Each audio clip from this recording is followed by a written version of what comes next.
Hello, beautiful people. Today is 11th of July. My name is Sahil, and welcome to Newspaper Analysis. Friends, today we'll see a quote from Robert M. Hutchins, who's an American educational thinker and a philosopher. He says that the death of democracy is not likely to be an assassination from ambush. It will be a slow extinction from apathy, indifference, and undernourishment. And I believe that this particular quote is very apt because, guys, democracy is nothing but an idea of welfare, and welfare cannot thrive when there is apathy, indifference, and undernourishment, because these are the fundamental things against which the democracy was opted. So, guys, this is a very good quote, can be used onto the social justice related question in GS paper number 2, as well as governance related question in GS paper number 4, along with the topics onto the essay. Now the main question that I gave you yesterday. So guys, the question says that digital strikes such as banning of certain foreign applications not only involve security concerns, rather it has much wide dimensions and concerns. Now, friends, in most of the questions you will make a mistake that you will write all the security related aspects, but there is no such requirement. Just give two-line background into the introduction, and here just give a link to reach to the body also, so you can see that into the aftermath of skirmishes along the LAC and impending security concerns, the decision has been taken to ban 59 foreign apps as they can pose the threats to India's defense and security. However, it opens other dimensions also, and this will be the link to enter into the body. Now, before discussing the body part, just a disclaimer. Friends, if you haven't seen the yesterday's newspaper discussion, then you will find the dimensions that will give highly specific, but still see the discussion as it will be very helpful in your exams. Now we can write about the four dimensions on concerns. Number one is legal. So we had seen that the action has been taken onto the pretext of section 69A, but whensoever section 69A is to be applied, we also need to carry a three-part test or the law of proportionality, which has been mentioned into the Anuradha Bhasin judgment, but that thing has not been done here. Then there is a constitutional concern. Now guys, as a part of evolving nature of technology, the digital rights are also being considered as a part of a human right, and banning certain apps denies the freedom to an individual to use that particular application. So guys, right to freedom is being curtailed. However, there is also one counter argument that nowhere it has been mentioned that the freedoms will be absolute, so this thing can be carried. So guys, this will be one dimension. Then on to the economic front, we had seen that it will mean two things. Number one, it can be a reminder call to the Indian companies that they can jump into the vacuum and can create a brand India. Second is that such move will send the bad signals and will bring down the ease of doing business in index in India. And moreover, guys, we also have a huge IT industry set up into various other countries. And what if such steps are also taken against Indian corporates? And the fourth is the diplomatic. Guys, it will attract a much diplomatic furor, and there could be certain repercussions for India here also. So this will be the matter which we will be writing here. So guys, that's it. And now let's take up the newspaper analysis. Now, first, let's take up the overview of the entire newspaper. So, guys, here we can see that the dreaded gangster has been killed. Not important for our exam, but there is one important issue, that is short circuit justice versus due process of justice. So, that we will see for our exam. Then, guys, moving forward, here the Atmanirbhar Bharat solar project has been started. So, we will see how we can use it into the exam. Then, moving forward, guys, DMRC is set to become the world's greenest metro. So I will just give you a reference. Then guys, here the right to education is more than a right. So we will see that the certain important things which has been said by the CGI which we can use in our exam. Then moving forward, guys, nothing important into the region section. Here the Swabhiman Achal has been mentioned. So we will see as a case study for GS3 internal security. Now, going forward on to the page number 5, there is nothing important news, only the regional news have been there. Now coming to the editorial section. So the first editorial talks about the need of fiscal council and its criticism, also very important for exam. We'll see this thing. Then guys, the cooperative federalism, how it is being subverted, we will see this thing. Then here we can see again the crime as a punishment. So guys, we'll include this issue with respect to the exam. Then reform with caution, so it talks about the recent criminal justice reforms that are being asked, so we will see certain suggestions. Now guys, this is nothing but an account of the encounter that happened. Nothing important for our exam has been given. Now guys, here's nothing substantial. It is just the continuation of the earlier pages. So nothing important. This entire page contains the encounter. Nothing important for our exam. Now guys, here you can see that the disengagement is taking place onto the LAC, which we had earlier traced already. So guys, nothing important. Now the Chinese are pulling back, but still there is the presence onto the fingers region. Now friends, see, many a times you'll see these type of news where some helicopter or some gun or some weaponry is coming into India. Guys, not important for our exam because we are the one of the largest importers and you can't trace such developments. Then moving forward guys, the push for paddle, we'll see this how we can use it into the exam. Then guys, page number 11, nothing important has been mentioned. Showcase page, not important for the exam. And the world page, so guys, here Hagia Sophia has been mentioned, so we will see that what is the issue here. Then again, the COVID etc has been mentioned, not important for the exam. Onto the business page also, only the corporate news has been there, important, not for our exam. Then onto the sports page also, there is nothing substantial. And now let's take up the newspaper analysis in detail. So starting up friends, here we can see that a dreaded gangster has been killed by police into the exchange of fire when he tried to escape the police custody when he was being transported to be produced before the court. Now earlier it was seen that the gangster killed 8 policemen in a planned ambush, and into the unfoldment of events he was finally arrested into the Madhya Pradesh from where he was being transported back, and in between the incident occurred. Now guys, we are not interested into the unfoldment of events or what actually happened. Rather we need to see a very fundamental question, that is it a case of extrajudicial killing, and if yes, then what are the implications onto the law enforcement justice, and is it ethical? Now first of all, emotion and pride should not prevail in these type of topics. Rather we need to make a rational and critical inquiry whether such type of episodes are justified onto the constitutional or ethical values on which our Indian society is based. Now in this entire episode there are two possibilities. Number one, it was a genuine episode where the exchange of fire occurred and as an accident the person died. But on to the other hand, there are several media reports which are coming that unfoldment of event is such that it was a planned or a staged killing, and in that circumstance it raises the question of short circuit justice versus the procedure established by law. Now guys, recently it has been seen that there have been large number of incidents where police in action has killed the people. For example, last year there was example of Hyderabad where rape accused people were killed. Second, we had seen the killing into the Tamil Nadu, and now we had seen the example of the Uttar Pradesh. Now, subject matters were widely different into all these circumstances, and emotions prevailed in the case number 1 and case number 3 from the society also. But, guys, in all of them, one thing is very common, that the action that has been taken is outside the purview of the rule of law, which happens to be the foundational pillar of our constitution. Now, there is a fundamental question. Guys, see here. Into the example of Hyderabad and into the example of Uttar Pradesh, people are lauding the police that an example has been set which will deter the dreaded criminals in performing their crimes. But number one, no such evidence has been revealed that it actually makes a impact.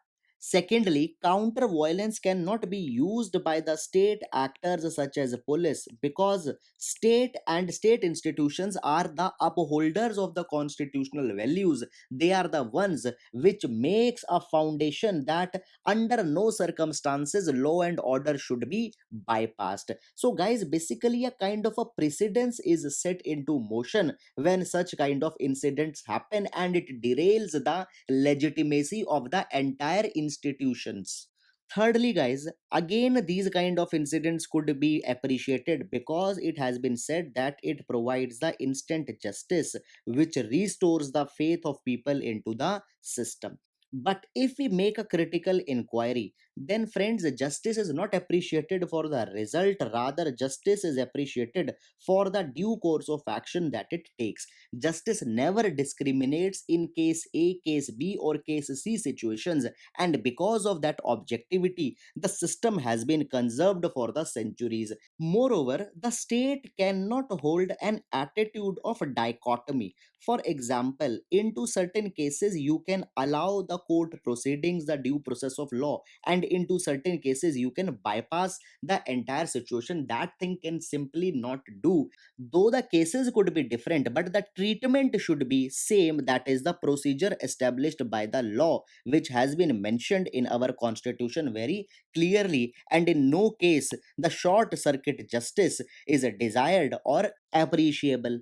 And now, fourthly, guys, if you remember, even the terrorist Ajmal Kasab was not killed up to the last moment. Why? Because there was a hope that the interrogation will reveal the wider nexus of the terrorism and related activities, and such possibility could also have been here, whereby if proper interrogation and investigation is carried, then the person could reveal the nature of the political criminal nexus that is going on, and there could even be the revelation of the influential people who uses such criminal as pawns in their corrupted, illegal, and unethical type of activities. And guys, it could be an revelation of a very big nature. So even this could be a reason for which the killings might could have been staged. So guys, all these are the wider repercussions in this particular line. So in all these frameworks you need to consider, and in ethics paper number 4 there could be a well question onto this line also. So please keep all these things into mind. So guys, that's it, and now we'll move to next. Friends, here we can see that Asia's largest solar energy plant has been launched into the Riva, Madhya Pradesh, and it will be a booster into the direction of becoming the Atmanirbhar Bharat, because it will ensure the Urja Atmanirbharta, or the energy self sufficiency. Now, guys, before going into this particular news, let's see certain issues. Now we will go back to 2015, when the 21st Conference of Parties meet held in Paris, and there India took the Paris Pledge. Now, guys, into the Paris Pledge, we took the intended nationally determined contribution. We took a target that 40% of our electricity will be coming from the non fossil sources by 2030. And to supplement this particular target, India also took a target that by 2022, 175 gigawatt of energy will be coming from the renewable sources. And out of this 175, 100 gigawatt was to be established from the solar. And with this background into the mind, we can see that developing the largest solar project of Asia, India is reaching towards the Paris Pledge as well as towards the 2022 target that India has taken. Now, guys, this particular project is not only important because it will meet our obligations, rather, it is also important because India is aiming towards the Atmanirbhar Bharat Abhiyan.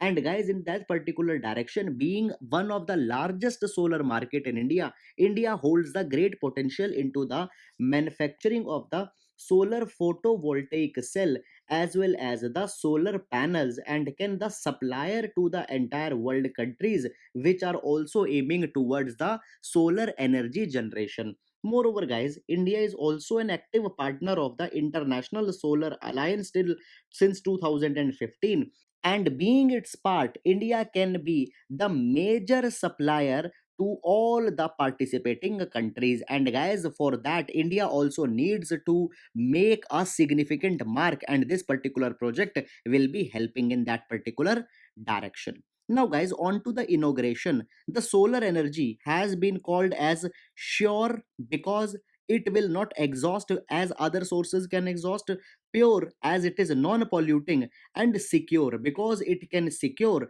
the tag of Atmanirbharta, because it could be a major driver of manufacturing sector in India. So, friends, we don't need to look only into the factual aspect but also the symbolic aspect. Now, talking about the plant. So, guys, it is located into the Rewa, Madhya Pradesh, and has three subunits of 250 gigawatt each. So, the cumulative electricity generation here will be the 750 gigawatt, and a substantial part of energy will be going to the Delhi Metro Rail Corporation. So we can see that the barriers of distance has also been shattered, and Madhya Pradesh is turning to be the outsourcer of the energy, and on such lines it is also a positive development. So guys, this is all about the factual as well as symbolic aspect of this particular news.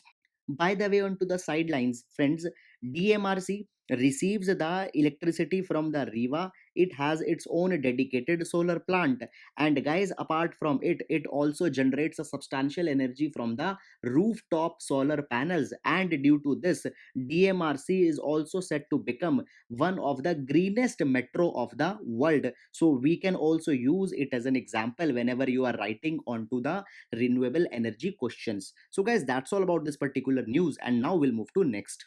Now friends, here we can see a quick reference with respect to the right to education and the fundamental duties. So these are the excerpts by the Chief Justice of India, Deepak Mishra, and can be quoted when you are writing answer as well as into the essay.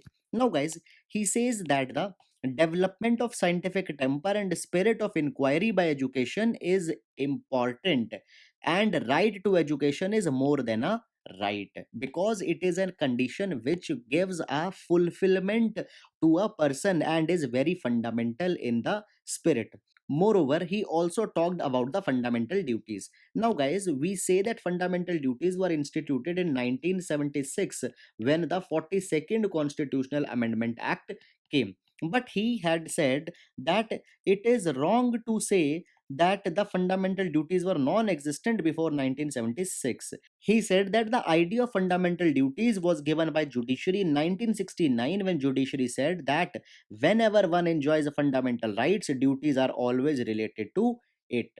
And since then, everybody should enjoy their fundamental duties, and they should become the intricate part of every citizen's life. So guys, see, these are very common things you can also write, but if you give the name of the Chief Justice of India when writing these points, it gives much more authenticity to your answer, which is needed to score above average marks. So that's it. Now we'll move to next.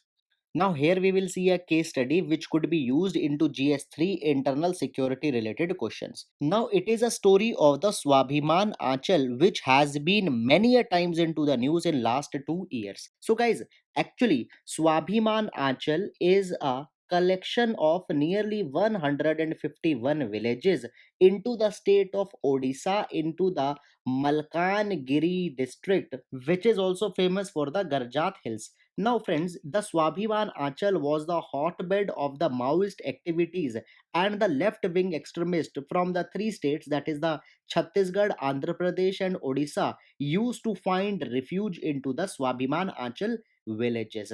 Why? Because it was virtually cut off from the entire country. There was no road connectivity, no bridge connectivity, no railway connectivity into these 151 Swabhiman Achal villages, and therefore it became a kind of an isolated island of the extremism against India. And guys, we know that wherever there will be the ignorance, poverty, there will be the thriving of the extremism. And this chain was broken in 2018 when the Guru Priya Bridge was built, which connected the region to the mainstream society. And guys, because of this particular effort, now the entire Swabhiman Achal has been declared as the left ultras free, and we had reclaimed the territory. And now into that particular direction, even the bus movement has been started into the Swabhiman Achal. So guys, we don't need to see the bus has been started, but it is an example or a successful case study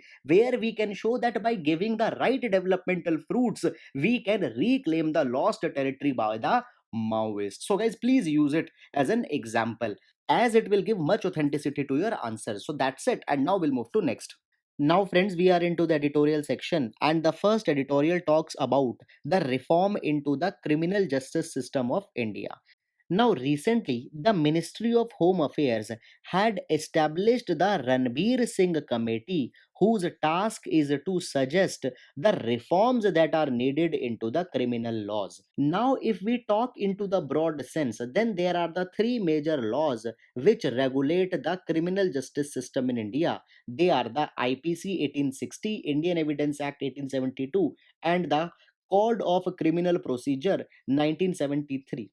Now, CRPC has been widely rewritten into the 1973, and various amendments have also been carried. Though they have also been carried into the other legislations, but still we need the reform of the entire criminal system in India, because it is characterized by the delays, abuse of authority, and substandard procedures.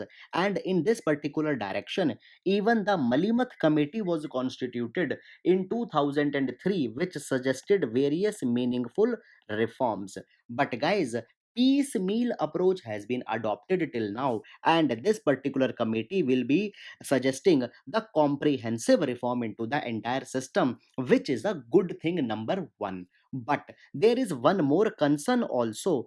Guys, the committee has been constituted into the time of a pandemic, and into this particular time the wide consultations will not be carried, due to which the entire purpose might be defeated. Guys, just take an example of the Malimat Committee, which suggested reforms in 2003. So, Malimat Committee suggested the standard of evidence should be reduced from beyond reasonable doubt to clear and convincing. And guys, because of this particular thing, there could be convictions into the innocent cases also, and it is not the purpose of the fair justice.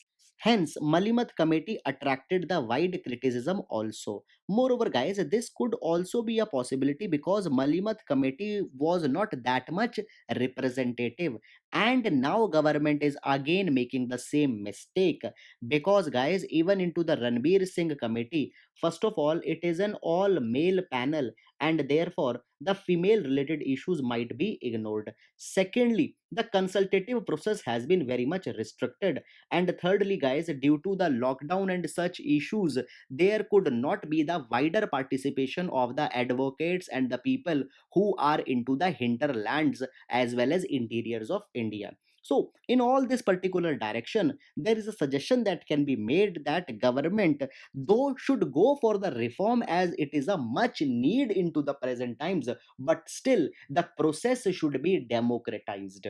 Moreover, even the time frame which has been given to the committee has been very short, and due to this also there is a criticism.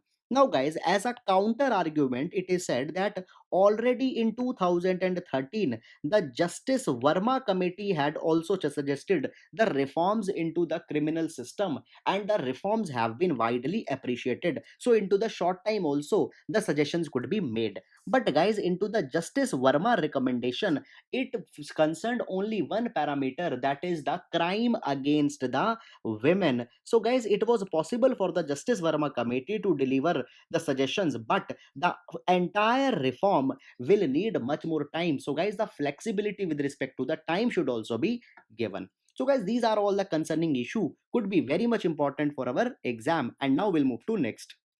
This article talks about the fiscal health and how the fiscal council can help in that direction. Now guys, into the times of pandemic, due to the lockdown and due to the restrained economy, there are certain diverging viewpoints which are coming. Number one, some people say that we should borrow more money so that the money can be pumped and the growth comes back. Whereas the second viewpoint is that government should go towards the restraint and more money should not be borrowed, because it will lead to the rising public debt, and on that basis the credit rating of India will go down, which will ultimately hurt the economic sentiments and no benefit will be coming. Now, guys, both are opposite, but one thing is common, that both aims to bring the fiscal discipline in India, which is mostly needed to resolve the problem of current economy. Now guys, the fiscal discipline can be brought by the fiscal council which has been suggested into the article. Now fiscal council for the first time was suggested during the 13th finance commission, then by the 14th finance commission, and finally was also suggested by the NK Singh committee which was constituted to review the FRBM act. Now coming to the fundamental question that what is this fiscal council and what work it will be doing. So guys, the fiscal council will be a permanent body which will be assessing the government's fiscal strategies against the macroeconomic targets that are needed to be reached, and will see whether the government is synchronizing with the targets or not, and will put the findings into the public domain. Now the idea is that when such report will be placed into the public domain, then automatically the government will be inclined to bring the fiscal discipline into the policy making. But there is also a counter argument against fiscal council, that is, guys, in 2003 we brought the FRBM act in order to control the fiscal prudence and the behavior of government. It said that government will list the fiscal deficit targets in advance and will try to reach those targets, and if they were not reached, then government will provide the fiscal policy strategy statement to the parliament as why such deviance was carried and what was the logic behind that particular thing. So a kind of a legitimacy was to be reassured. But since the following years it has been seen that whenever this report is being published, it is not being discussed adequately into the parliament. So guys, the deterrence which was expected is not coming. Now in that particular direction, when fiscal council will be established, it is a permanent and independent body, and it will just give much more noise to the fiscal prudence which needs to be taken by the government. Now guys, the FPSS has turned to be a silent process, and it doesn't makes any impact or controls the behavior of the government, but that thing will be changed by the fiscal council. Moreover, fiscal council will also release the growth forecast and the economic forecast which right now is being done by the CSO as well as RBI. But guys, if they will be done by the fiscal council, that much more legitimacy will be coming into this entire mechanism. Moreover, the fiscal council can also act as a watchdog onto the government to see that government is not taking the help of creative accounting exercises to hide their inefficiency. But guys, here there's also a criticism that still we have the controller auditor general which has been given the same role, but though it has been turned ineffective, but again there is an argument that we can strengthen this institution rather than bringing the fiscal council. Hence, there are the arguments to bring the fiscal council as well as arguments against. Moreover, guys, there could also be a very balanced way forward which we can take, is that to control the government's fiscal behavior, what we can do before the budget is presented, the controller auditor general should establish a committee which will scrutinize the entire budget, and a time of nearly 5 weeks will be given to them, and then they will publish the report as whether the budget contains the efforts that are needed right now or not. Moreover, CAG should also carry the expert members from the CSO, RBI, Niti Aayog, Finance Ministry, etc., to make their report representative of all the concern. So guys, these are the array of reforms which can be taken into the present times in order to bring the fiscal discipline. It is a very good article. Please use it in your answers. And now we'll move to next. Now, friends, this article talks about the fiscal federalism which might have been faulted, and as a part, it is bringing the repercussions onto the idea of cooperative federalism in the Constitution of India.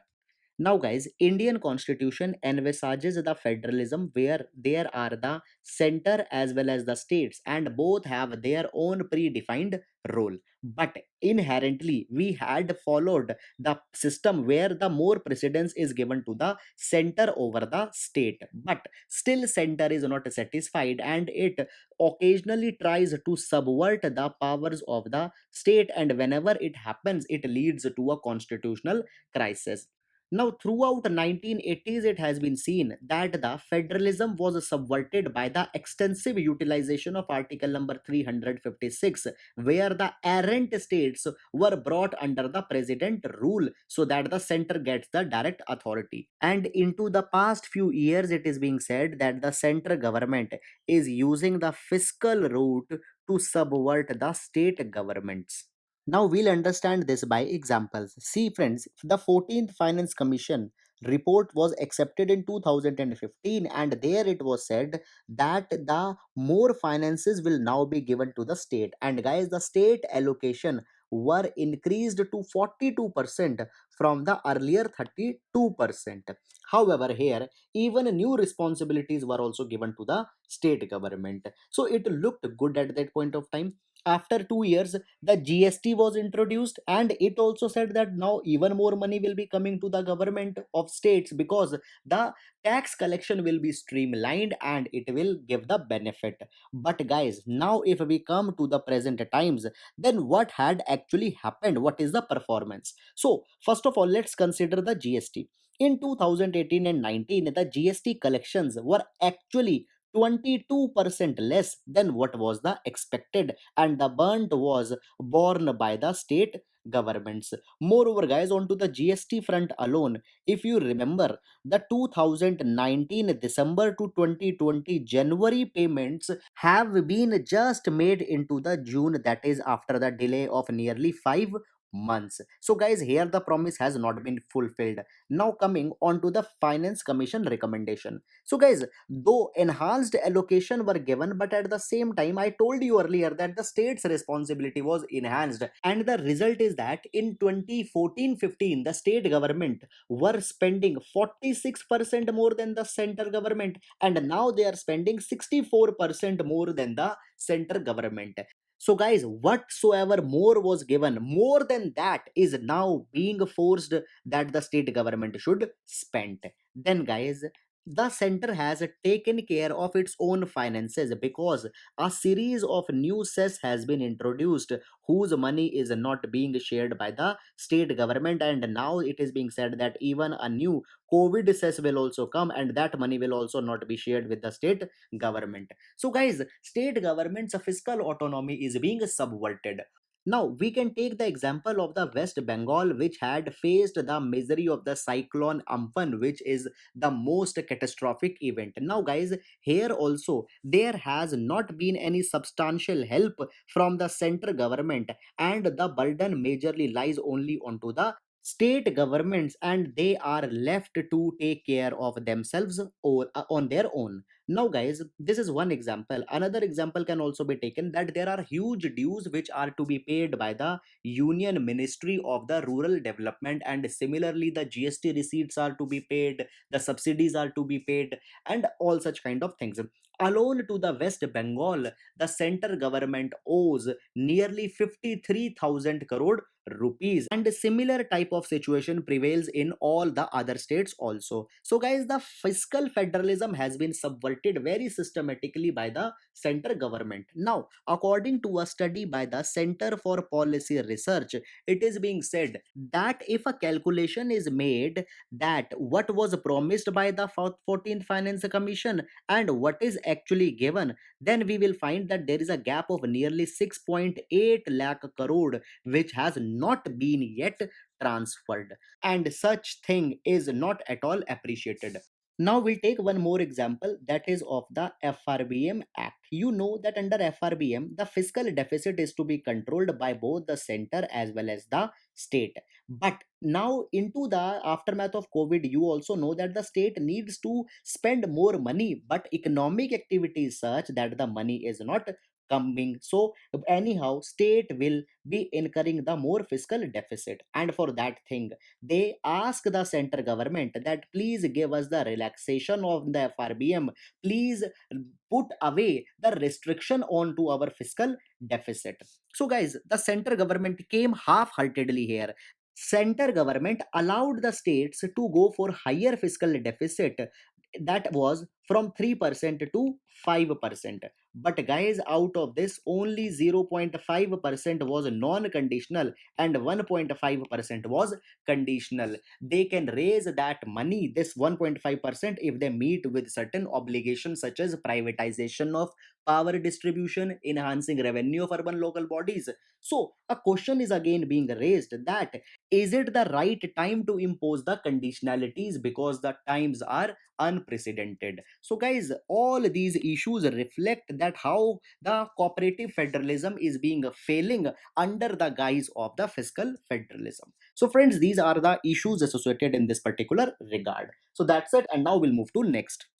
Now, friends, here we can see a reference which we can use into the question of solving the problems of urbanization as well as urban development.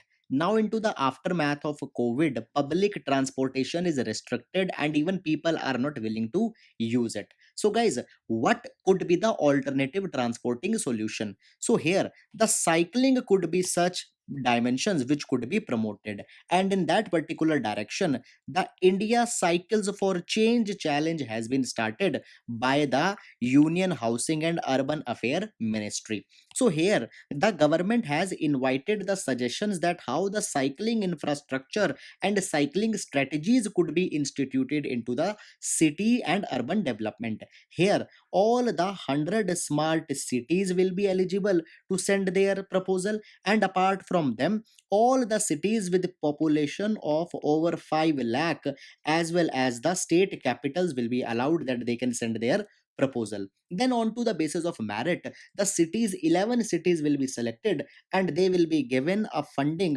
of rupees 1 crore, and expert advice will also be given as how the cycling can be instituted into the transportation system. Now guys, all this thing you can ignore if you want, but the idea is very crucial here that crisis can prove to be an opportunity. And guys, here the crisis of covid-19 can bring the behavioral as well as infrastructural changes into our urban landscape. And guys, cycling could be made an intrinsic part if actual nudging and sensitization in people is carried. And at the end of the day it will be bringing a lot of changes, for example reduction into the pollution which will save the so many lives that are being taken every year. Then secondly, it will save the cost of transportation. Thirdly, India will be able to meet its INDC targets that it has taken into the Paris. Fourthly, India's current account deficit will also come if substantial population will use cycling, because there will be the saving of cost onto the crude oil. And then there will also be the reduction into the accidents into the cities, and all such dimensions could be traced here. So guys, that's it. Now we'll move to next. Now, friends, here we can see that a historic site of Hagia Sophia has been mentioned. Now, guys, Hagia Sophia has a very rich history. It has served as a church as well as a mosque as well as a secular museum. Now, if we talk about the history of Hagia Sophia, first of all, it has served as a Greek Orthodox cathedral, then it served as a Roman Catholic cathedral, then it served as a mosque, after that it served as a secular museum, and now guys again it has been turned into a mosque. And in this particular direction, even the top court of the Turkey has also said that the earlier decision of converting it into the museum was illegal and it should be retained as a mosque. And now the matter turned controversial because guys it has been a secular symbol and is being revered by the Christians as well as along with the Muslims. Moreover, it has also been given the status of the World Heritage Site, and reconverting a secular World Heritage Site into a religious one brings a certain criticism. Moreover, guys, it also indicates that the Turkey is again going towards this Islamic credentials under the reign of President Tayyip Erdogan, though it has in 1920 transformed into the secularistic state. So friends, that's all, and now we'll move to the question section. Guys, please pause the video and try to answer the question. So question number 1 is with respect to the Project Sampark. Identify the correct option. Now question number 2 is with respect to the Kushan kings who assumed the title of Lord of the whole world. Please identify the right option. Question number 3 is from the polity. Guys, please consider the amendments which are made into the constitution and choose the incorrect code. Now, question number 4 is with respect to the Malabar exercise which has been used. Please identify the correct code. Now, guys, the question is from GS paper number 2. So, question says that what are the functions of the Finance Commission? Highlight the achievements and shortfall it's in working in specific context of 14th Finance Commission. So, guys, please write the question, and into the next class we will discuss the overview. So, guys, that's all for today. I hope you are liking our discussion. Thank you so much.